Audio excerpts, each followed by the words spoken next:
Welcome to Nomad Media, Automotive Tales, where we tell vehicle stories, a little bit of history, and some unique and personal experiences. Let's get right into it.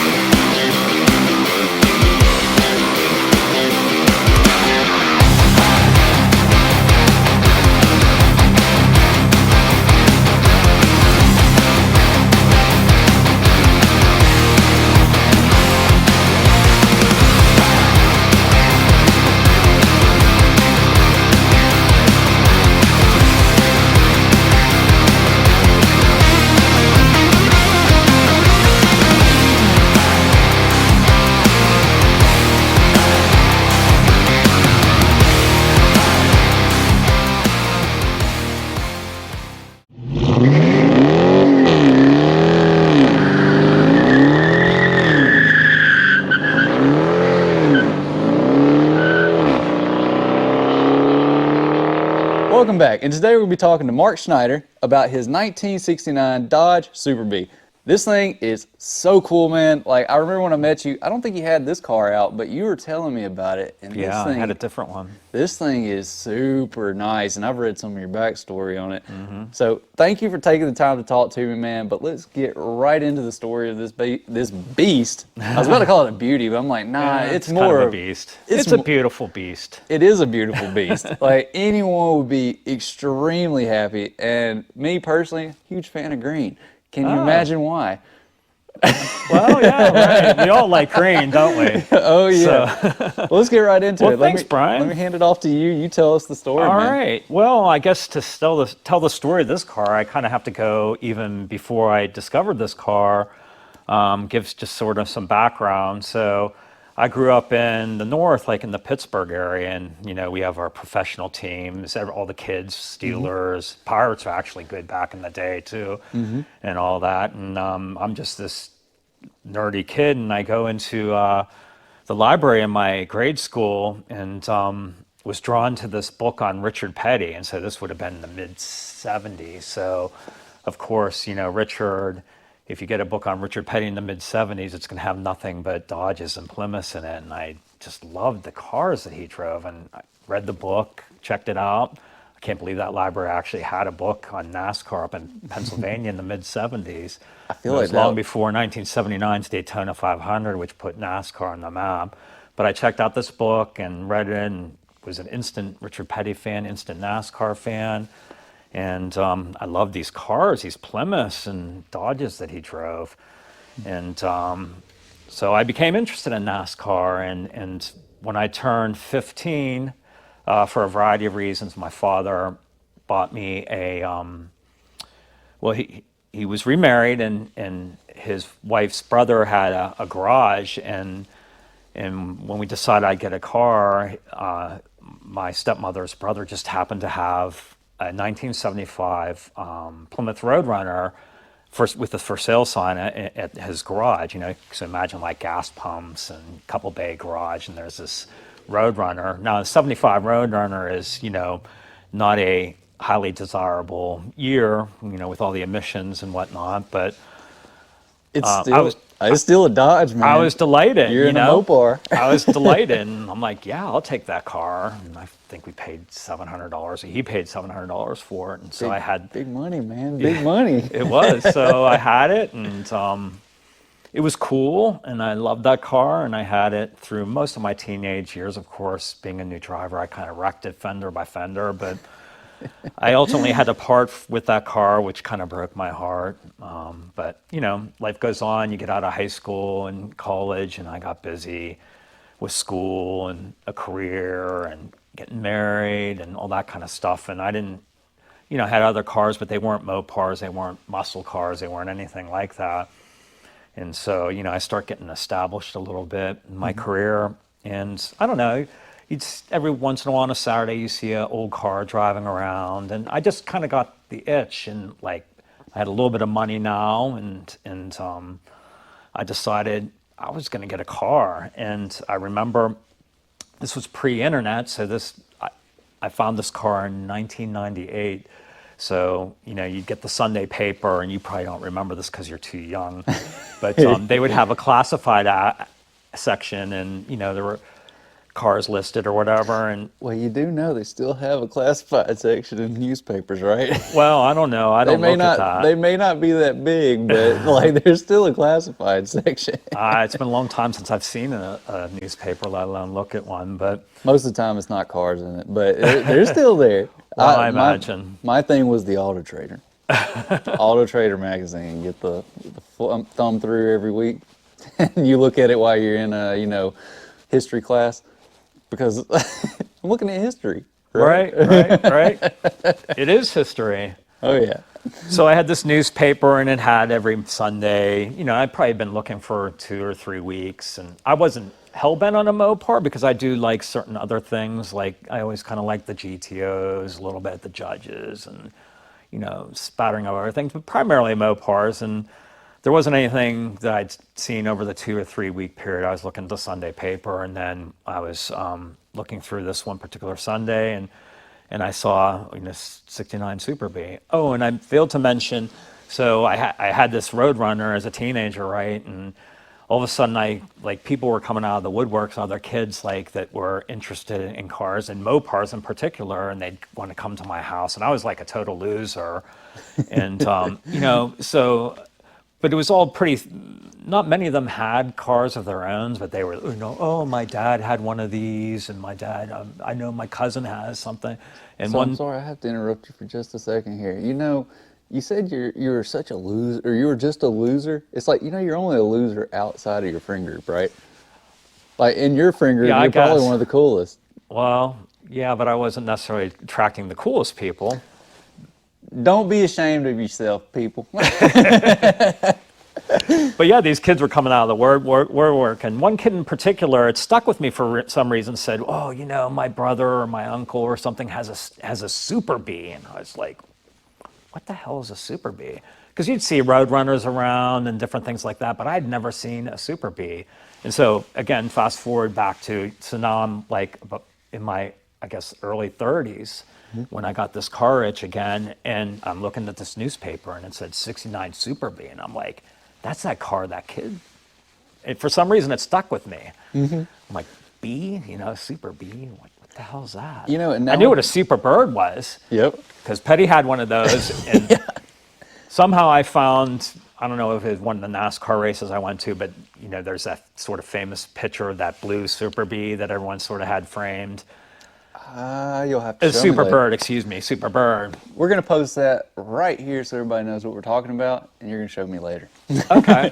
I don't have it anymore. That's the sad part, but Google I've seen a Images. bunch of people. I'll Google image. Google Images does. But so I had that. So I knew what a Super Bird was, but a Super B, no. So I saw this newspaper, and I'm like, I'm going to go look at this car. And it was locally. Of course, it was a local paper. This was pre-internet. And I remember parking my car, and the ad, wherever we were, I know where we were roughly, you had to kind of walk up, and then it was sitting in a driveway that was over this hill. And I remember coming over the hill and looking down on this car, and I was like, Angels singing. yeah, and it looked fabulous. And then, of course, when you came close to it, you could see, that the fenders were all bubbled up. I'll show some pictures here, And- so and- no worries about. Okay, well, Yep. it's not bubbled up anymore. Oh no, obviously. I've seen your pictures, and okay. they're going to be seeing them right here too. Oh, okay. So it's like I've seen your pictures. You did extensive work on Oh, this hell car. yeah. Extensive work. He went to the ends of the earth for this car. Full. Yeah. I don't know to call it a nuts and bolts. I don't know how you really classify that. Maybe it is. Well, describe the restoration in some detail. Yeah. But it was love at first sight, and from that hilltop looking down on it, it looked gorgeous. And then as you got closer, you could see the flaws. But I was in love, and it was the first car I looked at, and I bought it, and I paid him what he wanted for. I'm probably shouldn't say this on camera for Yeah. people to see. Let's not. Let's But not. I'm really not. When I see something I love, I just have to have it. Well, So- you wanted this as a passion project too, though. Like at least that's what it sounds like to me, because you waited to get this car. And I want to point out here, just while I'm talking about it, mentioning it, that you don't always have to get the nicest car when you're starting in the car hobby. You can get something that is a good starting point, like a good foundation. Yeah. I don't know if you would classify this because I didn't see. I saw your restoration pictures. I didn't see your before pictures. I don't Okay. think, or if I did, excuse me. I But have them. But the you know, you don't have to start at that like finish line. You don't have to start at the finish Yeah. line. Like start at the starting line and enjoy the yeah. enjoy the ride. You I know? had that impression from the very beginning. It was like, okay, I see the defects. I know this is going to need work, but I'm sort of in this for the long run, and I can't afford it today, but someday I'm going to show this car some love. But in the meantime, I'm going to enjoy it, and enjoy it I did. So I paid what he wanted, which was like $7,500, and you know, everyone I Well, you talked said to. it now. I was like, don't say it. No, and this was 1998, and everybody was telling me that I overpaid, and you know what? I just didn't care. I mean, of course, you would die to find a car like this for $7,500 now, Oh, yeah. even unrestored, even in the condition that it was. Yep. So I didn't even really know. Nobody knew how these things were going to appreciate over time. Yeah, I think you're fine now with that Well, investment. But like, I think you're yeah. fine now. But I don't know what you're. Well, not with what I have in it. well, let's leave but- those numbers out. Yeah. Well, No one needs to know I'm that. not too shy about it, but Well, I just say people can like. Well, I'm not trying to scare people away from it though. So, well, the short story is if you're not a mechanic or a body man, yep. then you're going to pay someone to restore the car like I did, and you're going to end up having a lot more in it than it's worth. But it was a labor of love, well, a labor of checkbook, I guess. I wasn't necessarily the one laboring on it. You got But- it done right though, and depending on what you're going for, like there's differences there. But Yeah. I think you did a great job with it. You know, whether it's checkbook or not, like It's probably worth 60% okay. of what I have into it. So I guess that's another way of saying I paid the extra 40% having someone else do the work. But if you think about it, probably not too bad. The guy I used was very reasonable and accommodating. Of course, it was a 4-year project, which is a long period of time. But when you're Yeah. dealing with a one body, one person shop, and he's kind of doing on his spare time, then you wait. And so you might get a little bit better rate. And he was very fair about everything he did. But you're not going to have it in a year either. So you Right. wait 4 years. So there's a trade-off. a little bit hard to find people to stick with a project that long too, though. Yeah, Like yeah. at least these days, because body men are like they're always busy. Yeah. They've always got work. So sorry, I Yeah, keep you interrupting know, here, but well, we're getting ahead of ourselves. It didn't quite end up. The way it started, he sort of had a partnership. He's a fabricator by trade, and he was working in a body shop, although he had his own shop at that time too. So the original plan was for him to do all the fabrication, and him and this other guy to do the the blocking and sanding and paint. And the guy was like a wonderful painter, but they having kind this- of parted ways. Business differences once this had started, so he actually ended up having to have someone else paint the car. But anyway, that's just a turned out sidebar. great. It Yeah. turned out great though. Like this thing is, like I say, it is a beauty and a beast. Yeah. Like, But I guess we're getting well ahead of ourselves. So, Yeah, we are. this is 1998, and so I bought it, and I did stuff to it over the years. Like it had the Ram Charger hood on it. I ran into a guy at a car cruise one time who allegedly owned this car previously, and he said that there should have been the original hood and the Ram Charger hood, that there are supposedly two hoods. But I only had the Ram Charger hood, so if I believe him, then that's not an original Ram. That's not the hood that's original to the car. But it didn't have the air box underneath, so I had to find that and buy that. So I did little things like that. I had the engine kind of pulled and painted. It was blue. I wanted it Hemi orange. I wanted the air box, and obviously mechanical things over the year. You can't really count that into the cost of restoration. Brakes, tires. so my stuff like question, that. I have a question for you. Yeah. Are you a original guy, or are you it's mine type guy? I try to keep it pretty original. I mean, Okay. there's things on here obviously that aren't original. I wanted one of the things I did before having the car restored was I had disc brakes put on, so they were drums originally. So It sounds like you're it's mine guy. Like you the originality type thing is I try to frame it as all or none on the original side.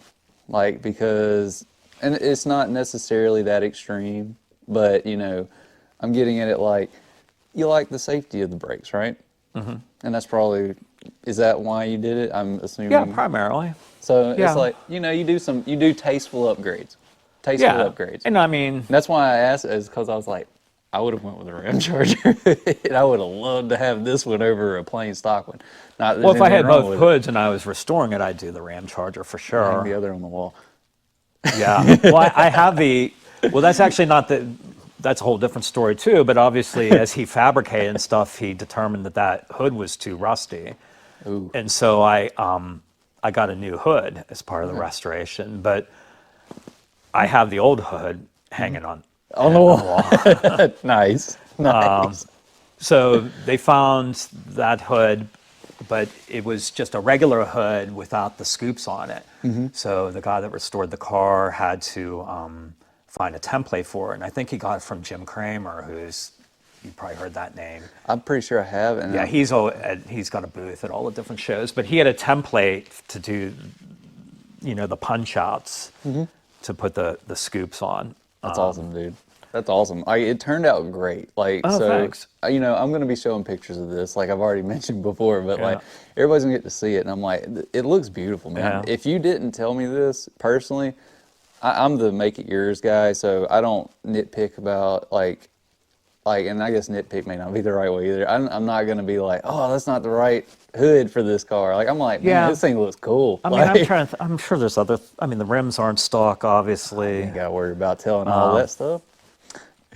But as far as I'm concerned, it's original because I mean, even if you bought this car in 1969, you didn't know anything, and you didn't know it was going to be. You'd have these Mopar nuts, nitpick and everything. I'm sure people were doing customizations, within 4 or 5 years anyway. So All about having fun with this. Yeah. In my mind, like, I and mean, if you I put love, the second mirror on it, didn't have a second mirror. I mean, so that's something I've been debating on doing myself. So now I gotta want to ask my questions, but I'll ask you later. Like, like I've been debating on a second mirror on my car a lot, and anyway, sorry. No, you're fine. So, I mean, I love the car. I bought it. I've done little stuff to it over the years. I probably owned the car about 18 years before I had the full renovation that I started to describe.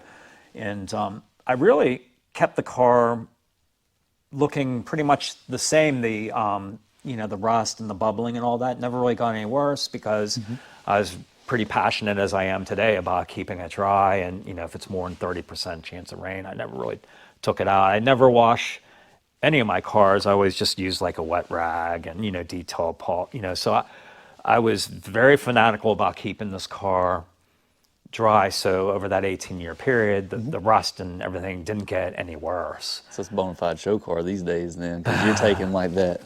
You're taking the spit shine to another level. That's But perfect. then 18 years in, it's like I got even more money in my pocket, and it's like, okay, it's time to show this car some love. The first thing I had done, even before the restoration, I was having a lot of electrical issues. So we had a wiring shop that was well recommended by some fellow Mopar collectors. So I took it there, and I had a new wiring harness put in. I got seat covers from year one. I had those put in. Stuff like that. Just I was doing a little bit at a time, and then it was The standard restoration process, right? 1997. I'm like, okay, now or no, 1997, 2017, and There's a little bit difference there. yeah, I didn't even own the car in 1997. But anyway, 2017, it's like, okay, now I'm going to do it, and I found this guy, his car, his Roadrunner. He restored himself in One World of Wheels in Pittsburgh and all that, and he was highly recommended. I didn't know this man, but I met him. So this was while you were in Pittsburgh? Yeah. Okay. So Yeah. it was I've still only a been in northern, Alabama 3 years. it was still a 3.5 northern years. car at the time then. Yeah, I think it was originally an Ohio car. Wow. And so I found this man, and super nice guy, and he took on the project. And like I said, it took 5 calendar years, but really a 4-year period because I probably took it mid-year, the 1 year to the mid-year the next. But we just kind of did it. And he's a fabricator, and he fixed what he could. I got one of the doors I picked up at Carlisle because the door couldn't be saved. The front fenders are a 1-year fender, so they're really hard to find. fortunately, he was able to fabricate all the patches that he needed to. I think it was primarily on the passenger side fender, if I recall. Okay. Doesn't really matter. But the funnest story of the restoration is what he describes in doing the metal piece that goes around the tail lights in the back. Oh yeah. Okay. So the bezel piece. Yeah, I guess. I guess that's a way to describe it. I mean, That sounds right. So I guess he was trying to like, pry it or whatever, and he's like, his screwdriver like went through it, and then after a while he's like took a hammer and the whole thing, there was not any metal on it at all. So that, he said that whoever did this, because this car was restored once, was a kind of really artistic job, and it had a lot of putty on it. And, some of the pictures you'll see, it has like, Bondo this thick on it in certain parts. But he said that whole taillight piece was nothing but body work. Like putty, tiger hair, whatever it was. And, he just kind of broke it out with a hammer. And he said there was all kinds of crazy stuff in here where there should be screws. There were like nails that were held together with body putty. And so it was like crazy. It was like... It's a wonder you made it driving the thing then. I'm imagining like something probably a lot more horrendous, or at least I hope. Yeah, I mean, but he's... And I imagine the funniest picture too, like let's poke a screwdriver in it and send him a picture of it to freak you out. Yeah. He said there's no metal on this thing whatsoever. But he did confirm, as other people had said over the years when I was getting certain things done to it, like, wow, like the underside looks really clean and fairly rust free, and like the floor pans and all that. And he confirmed all that. He's like, I don't know, for as bad as like these fenders and everything were, that really the integrity of the car was quite good, remarkably good. Okay, so you don't have to worry about the nails coming out while you're driving down the road. No, I think he's taking care of, I mean, and you got screws now, right? Well, and I guess if I had to do it again, it was short of a rotisserie restore, because I was trying to like be cost conscious, and like originally I said, well, just do up to here and let's keep the vinyl that was on it. So like he replaced, I think it was this fender, but he said we ultimately decided to get a new vinyl roof and kind of do the whole thing. He said there was a different piece. I think it would have gone like higher, but he bought this piece that was lower because at that time when we decided to do it, we were going to try to keep the original vinyl roof. So we ended up doing more than what we envisioned, and as we were like winding down, it's like we should have just done a frame off, Yeah, just take the whole thing apart and put it back together. I mean, if you put it on the lift, it looks good underneath, but it's not like it's all green and shiny like some people's rotisserie restores are. It's solid, and I think he painted it black or something. But how often do you drive the car, though?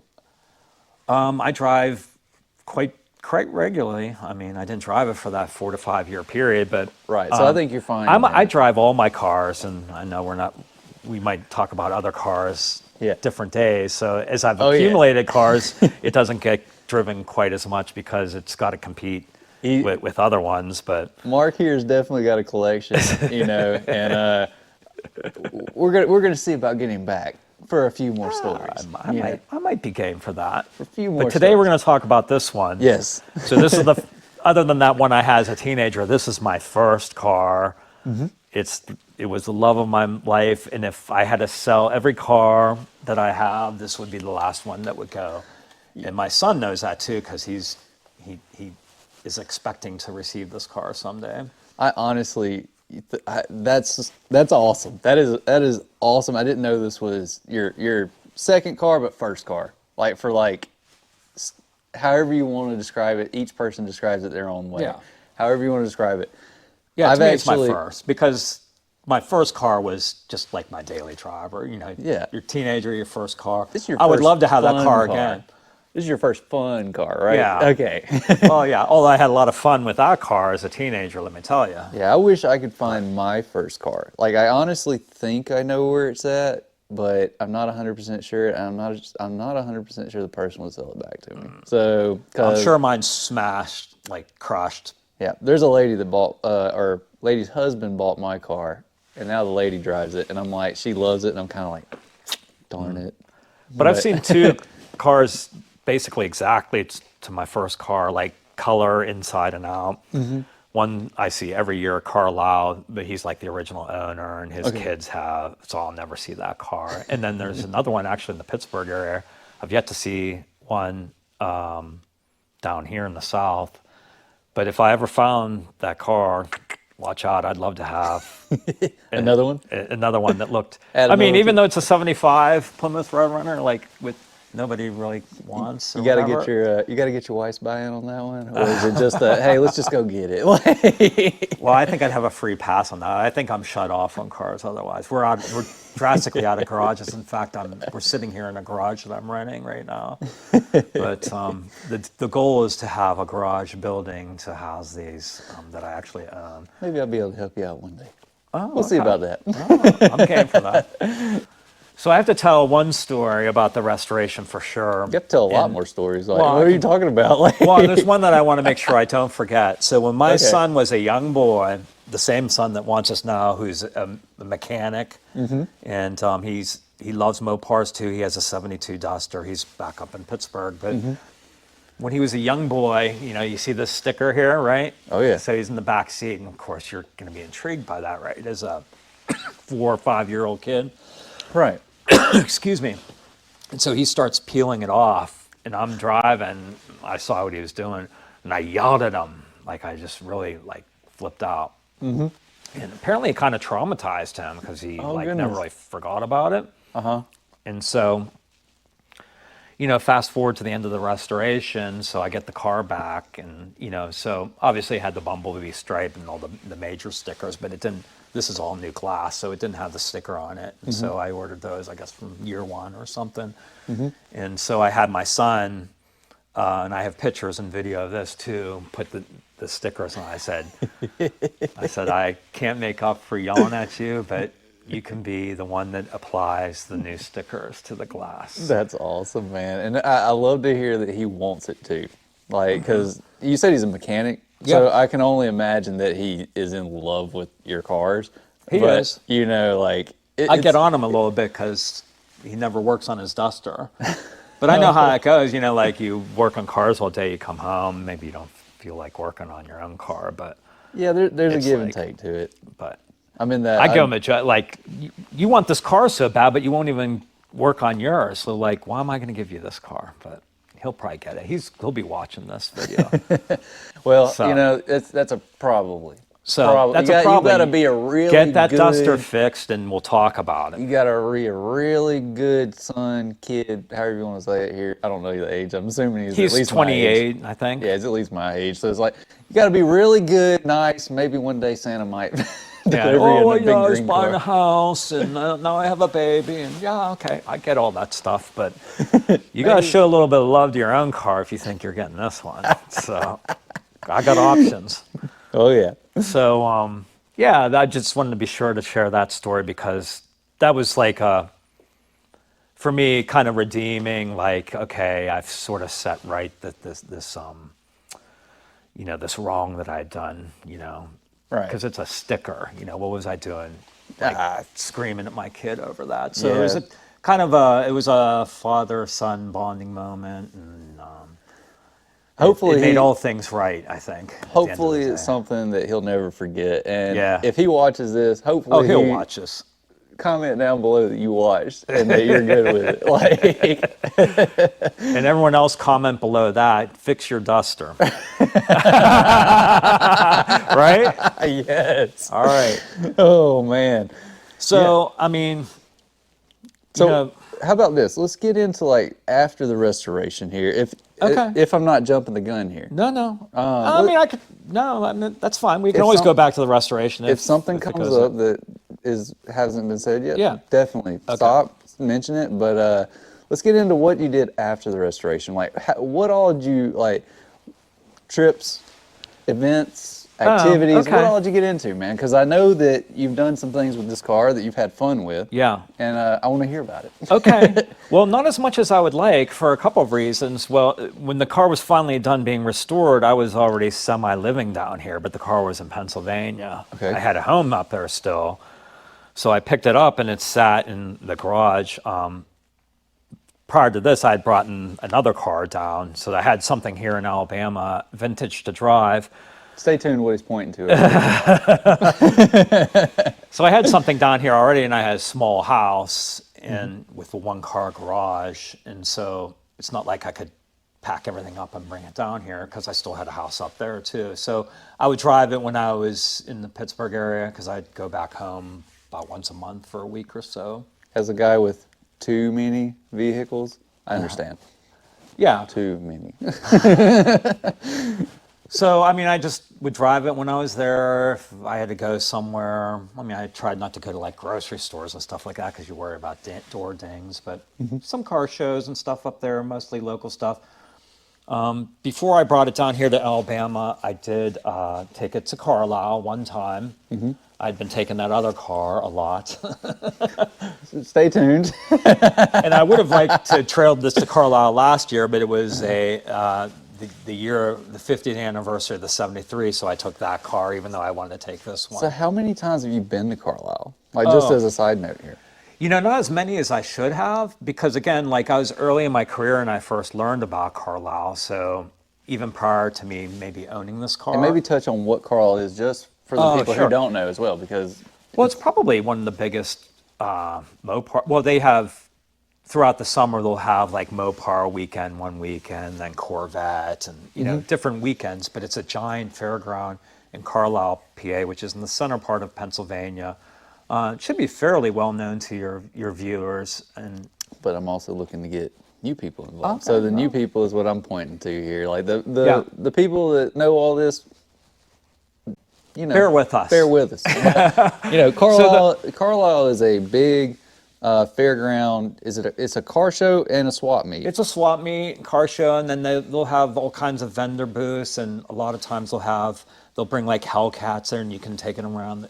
Well, they'll drive you around the track. You don't get to drive. So anytime, the thrill rides, I guess they call them. Yeah, so you pick up these old cars, maybe you need a part or something. If you can't find it on your own on year one or you know, Craigslist or whatever it may be, like, you can always try Carlisle's. There's big shows like this, and I know, I'm sorry, I'm derailing a little bit, but it's this is good. There are big shows like this that there are car guys out there that are very enthusiastic about the brands, Mopars, Corvettes, whatever it may be, that a lot of times they can help you source parts. So Carlisle is one of those places that he's mentioning here, just in case you were wondering. And the Mopar weekends, usually in the center part of July, and it is again this year, and they call it the Chrysler Nationals. There's the Mopar Nationals, but that's over in Columbus, Ohio.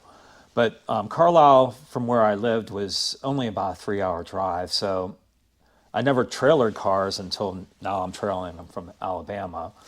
And I did get this one. I drove it to Carlisle because I didn't own a trailer yet. And so it's been to Carlisle once, and it got second place in its class. This other vehicle, no, it got third place, I think.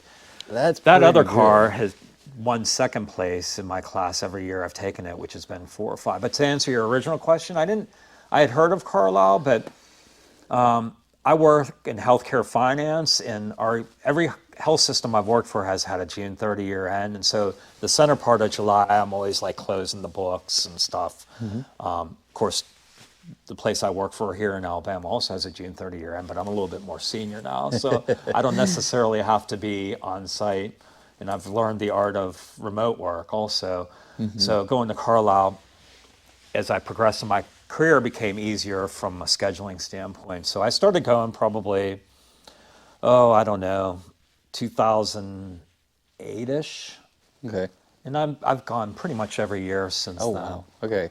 So you're Carlisle. I mean, it's 3 hour away. It's like the best Mopar show, probably the biggest in the nation. Why wouldn't you go, right? Exactly. Well, I personally haven't been yet.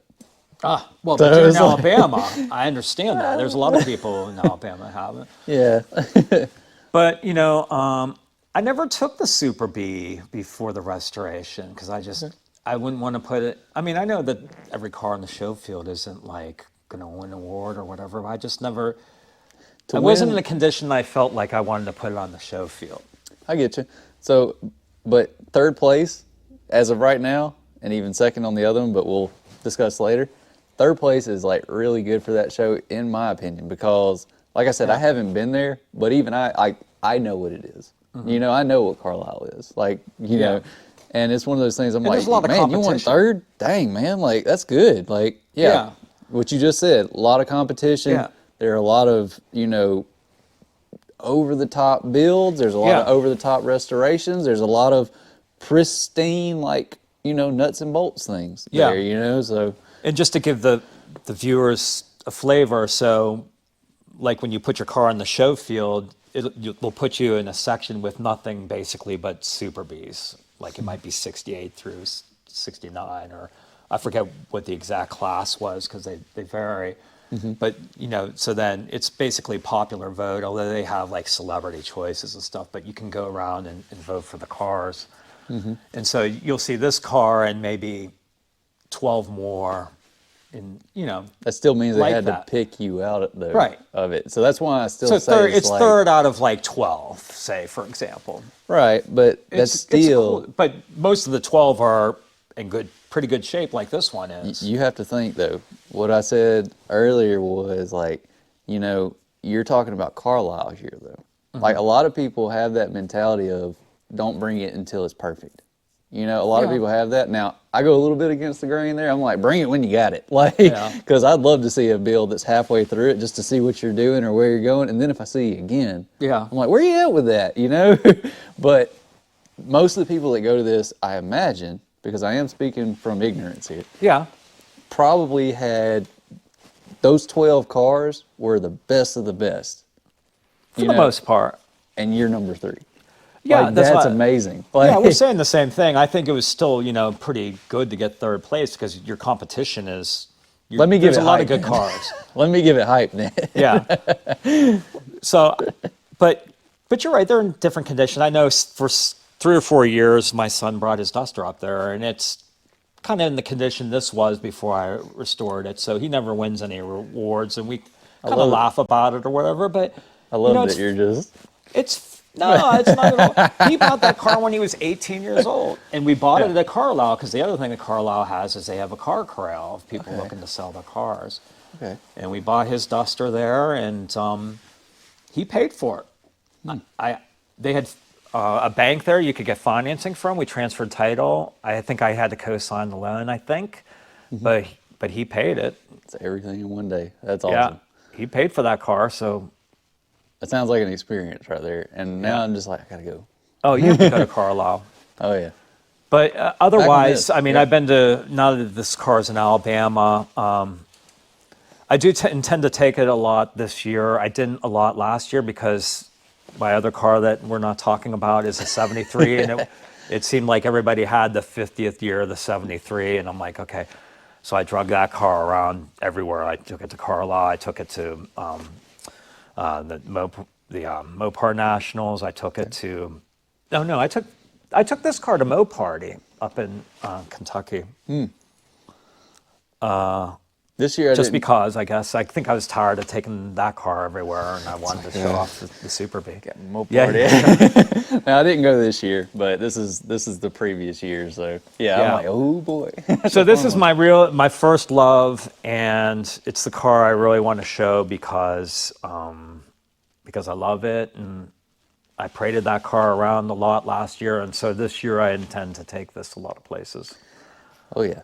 Although this isn't going to World of Wheels this weekend because somebody wanted that car because they had enough B bodies. So, okay, so that's really the restoration of this car, and I guess I'd like to spend a minute, talking about, maybe the area Mopar Club. I'm a member of Tennessee Valley Mopars. You're repping it up good too, man. Like that bright green shirt, like it stands out. Well, yeah, I'm a proud member. What can I say? And if you haven't checked out, I'm going to link down in the description, as long as you're good with it, the TVMC's Mopar show that they have annually. So. Okay, yeah, great. Yeah, up in Montesano State Park. It's a great time. Went there last year for the first time. So that's one thing I noticed about here in the South. We didn't really have in Pennsylvania these Mopar clubs like down here. So there's TVMC, which I'm a member of. There's a great club in Birmingham. There's one in Coleman, Alabama. You don't have to go far up into Nashville to their club. There's a bunch of them. And I'll tell you what, the the guys in these clubs are super supported. I had some mechanical issues on both of these cars actually sitting in this garage. And they came out a few Saturdays ago and helped me diagnose and figure it out. And they're just wonderful guys. And so, you know, I'd encourage you, I don't whatever part of the country you're living in, if you're a collector and you're not necessarily mechanically inclined like I am, or you are, and you want to help other people and share knowledge, join one of those clubs. And in this area, Tennessee Valley Mopars is just great for that. And that got me thinking too, you know, Rob Colannino has actually been on my channel before as well. Okay, So yeah. give him a shout out. He's a board member. Rob is in this club as well. Give me His a video shout. will be linked in the video or in the description down below as well. So be sure you go check out his 1970 Roadrunner is the one that we talked about. But, you know, so I actually, you know, I know you guys too, and it is great. Yeah. So those are great resources at those type of clubs. Join them. Make use of the resources that are available. And if you're in this area, join our club. Yeah, it's a family type thing too. Yeah. It's like they're there to help you. Most people are not going to like yell at you or anything or tell you to get out. We're not those type of people, but so And I take these cars to our monthly meetings. So you want to come see the car, come to one of our meetings, come in, have a coffee, join the club. It's like $20 a year. It's the best $20 you'll ever spend. especially if you're a car guy. Yeah, and get all the benefits of that, and you know, just come enjoy the car. So I guess that's really about all I had to say about this particular car. Of course, I could talk forever about it, but come see me at a TVMC event or at Mo Party or heck, Carlisle. We talked a lot about Carlisle. Come to Carlisle. He's I'll definitely be gonna up be there. there. Every year. I make that a priority. Well, man, if that's what you got there, then how about we get into hearing this thing run? All right, that sounds great. Awesome. Let's get right into it.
All right, and there you have it, folks. Mark Schneider in his 1969 Dodge Super Bee. Mark, man, thanks for taking the time to come and talk to me, or me come to talk to you, and especially doing it while it's really cold. Yeah, turning numb. Yeah, like while it's really cold, like I greatly appreciate it.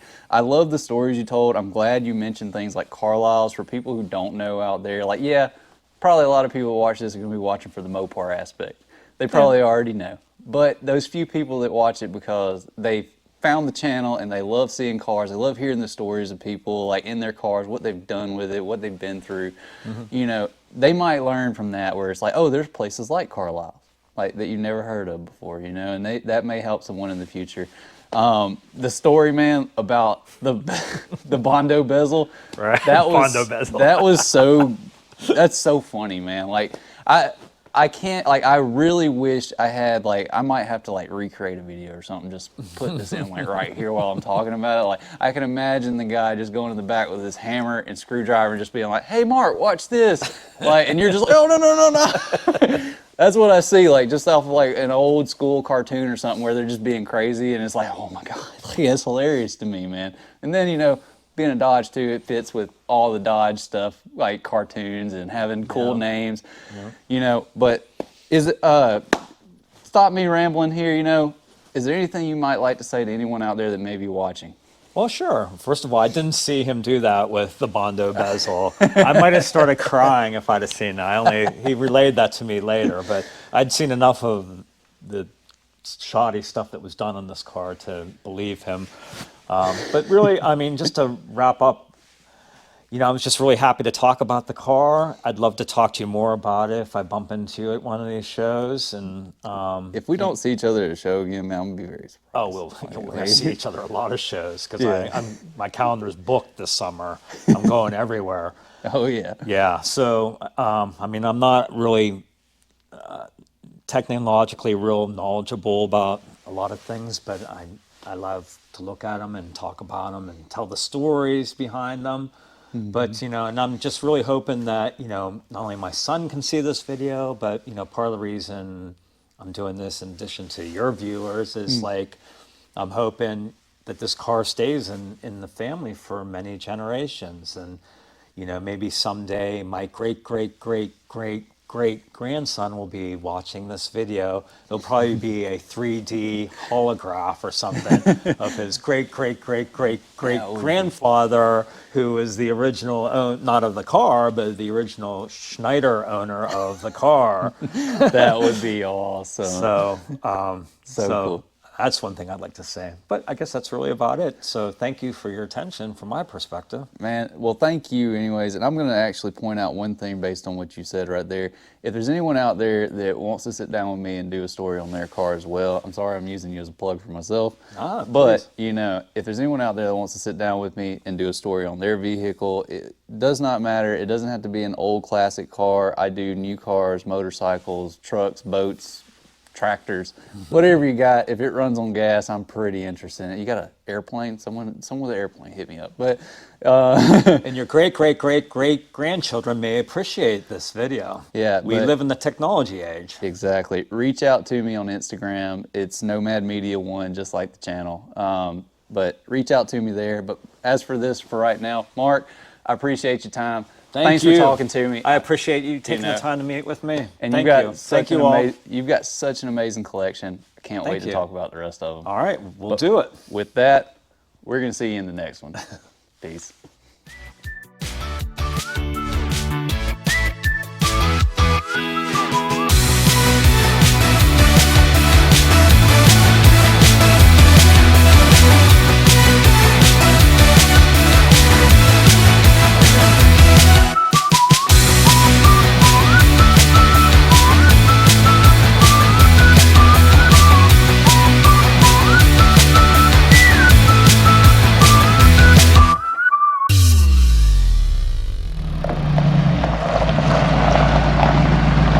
See you at the next car show.